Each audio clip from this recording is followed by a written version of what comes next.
ഇതുവരെ കണ്ടതിൽ ഏറ്റവും കടുത്ത യുദ്ധമുറയിലേക്ക് ഇറാനും പോയിരിക്കുന്നുവെന്ന് തന്നെയാണ് ഈ നിമിഷം വരുന്ന വാർത്തകൾ സൂചിപ്പിക്കുന്നത്. 10 ഇടങ്ങളിൽ ആക്രമണം നടത്തിയതായി ഇസ്രായേൽ തന്നെ ഔദ്യോഗികമായി സ്ഥിരീകരിക്കുന്നു. 10 ഇടങ്ങളിൽ ആക്രമണം നടന്നു, ഇറാന്റെ ആക്രമണം നടന്നുവെന്ന് ഇസ്രായേൽ സ്ഥിരീകരിക്കുമ്പോൾ തന്നെ ആ ആക്രമണത്തിന്റെ തോത് എത്രത്തോളം വലുതാണെന്ന് നമുക്ക് അനുമാനിക്കാൻ കഴിയും. ടെല്ലവീവ്, ജെറുസലേം, ഹിഫ തുടങ്ങിയ 10ഓളം നഗരങ്ങളിലാണ് ആക്രമണം നടത്തിയിരിക്കുന്നത്. ഇതിൽ ടെല്ലവീവിൽ ഉണ്ടായിരിക്കുന്നത് വലിയ രീതിയിലുള്ള ഒരു ആക്രമണമാണ്, ബോംബാക്രമണം ആണ് നടന്നിരിക്കുന്നതെന്ന റിപ്പോർട്ടുകൾ വരുന്നു. ബാലിസ്റ്റിക് മിസൈലുകളടക്കം ഉപയോഗിച്ചുവെന്ന് ഇസ്രായേൽ ആരോപിക്കുന്നു.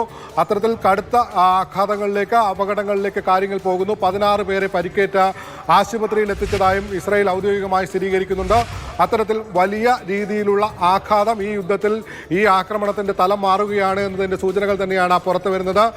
ദൃശ്യങ്ങളും പുറത്തു വരുന്നുണ്ട്. നേരത്തെ ഇറാൻ ഇസ്രായേൽ നേരെ നടത്തിയ ആക്രമണങ്ങളെല്ലാം ഇസ്രായേൽ ഫലപ്രദമായി പ്രതിരോധിക്കാൻ കഴിഞ്ഞുവെങ്കിൽ, ഒരു പരിധിയെങ്കിലും പ്രതിരോധിക്കാൻ കഴിഞ്ഞുവെങ്കിൽ, ഇപ്പോൾ നടത്തിയിരിക്കുന്ന ആക്രമണം അത് വലിയ പ്രത്യാഘാതങ്ങൾ ഉണ്ടാക്കിയിരിക്കുന്നു, വലിയ പരിക്കേറ്റുവെന്ന് ഇസ്രായേൽ തന്നെ ഔദ്യോഗികമായി സ്ഥിരീകരിക്കുന്നു. ഇന്ന് രാവിലെയോടുകൂടിയാണ് സ്ഥിതിവിശേഷങ്ങൾ മുഴുവൻ മറ്റൊരു തലത്തിലേക്ക് മാറിയത്.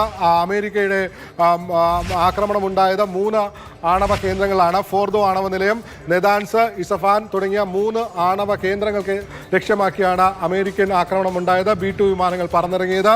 ഫോർദോ ആണവ നിലയമായിരുന്നു അമേരിക്ക പ്രധാനമായി ലക്ഷ്യമിട്ടത്. ഇസ്രായേലിന് അമേരിക്കയുടെ സഹായം ഏറ്റവും കൂടുതൽ വേണ്ടതും ഫോർദോ ആണവ നിലയത്തിലായിരുന്നു. ഫോർദോ ആണവ നിലയത്തിൽ നിന്ന് നിലവിൽ ആണവ വികിരണമില്ല എന്ന് അന്താരാഷ്ട്ര ആണവ ഏജൻസി അറിയിക്കുന്നു. അതായത് അത്ര വലിയ രീതിയിലുള്ള ഒരു ആഘാതം ഫോർദോയ്ക്ക് സംഭവിച്ചിട്ടില്ല എന്ന സൂചനകളാണ് വരുന്നത്. ഇറാന്റെ ആണവ ഏജൻസിയും അക്കാര്യം പറയുന്നുണ്ട്. വലിയ അപകടങ്ങൾ സംഭവിച്ചിട്ടില്ല, ആളുകളെ ഒഴിപ്പിച്ചുവെന്ന് ഇറാനും പറയുന്നു.